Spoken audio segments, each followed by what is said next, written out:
A trust versus a will. Which one protects your family best? Well, one, you're going to pretty much guarantee you're going to go to court. It's going to be public. It's going to be potentially a big fight, and it's going to be delayed. It's going to take a long time. The other can be very quick.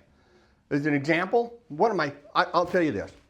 One of my favorite meetings to have is when the children of one of my estate planning clients comes in a couple weeks after their mom and dad have passed away, and they bring in their mom and dad's stuff and their binder that we give them, and they sit down at the desk, and we open up the binder, and I express condolences. We do a quick title search, check the county records, and realize that, hey, what we did wasn't undone by a title company. That's a whole other story.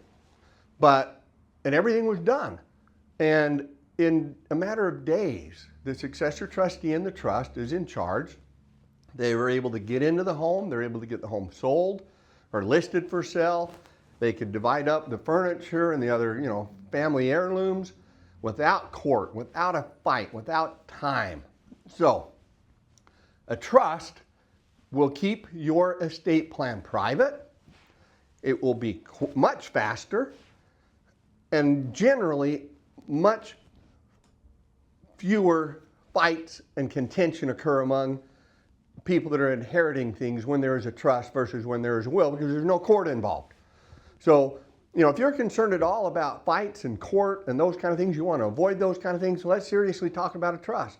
Hey, if you want to pay me a lot of money in the long run or have your kids pay me a lot of money, let's just do a will. It's up to you. I'm being a little bit facetious and sarcastic here, but both a trust and a will serve their purposes. We typically do an estate plan that contains both, but a trust generally is the best way to hold property to avoid probate and to avoid the costly court battles that can occur if you only have a will, or heaven forbid, you don't have an estate plan at all and we're dealing with intestacy and those difficulties. So, bottom line is this. Come see us. Make sure you're getting what's best and right for you and your situation, because some people don't need a trust. A lot of people do. So, if you're somebody, you've got real property, you have kids that are under the age of 18, you've got some money invested or in bank accounts and that kind of stuff, you need an estate plan. Otherwise, the state of Utah has one for you. And typically, for your children, the easiest type of an estate plan to create for them, where you maintain control and you show some compassion and love for them by having things planned out, is to have a trust, especially if you've got real estate.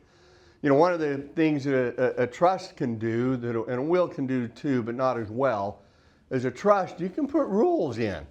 Our trust package will typically include language of someone going through a divorce. They don't get their inheritance. If someone is in the throes of a drug addiction, they don't get their inheritance. If they're being sued by a bunch of creditors, they don't get their inheritance. So you can exercise some control, preserve assets, and do a lot of stuff if you do your estate planning right. And typically a trust is going to offer you better protections and save you more money in the long run. So listen, I'm Travis Christiansen with Greater Zion Law by Boyack Christiansen. We're happy to help with these things. GreaterZionLaw.com. Give us a call.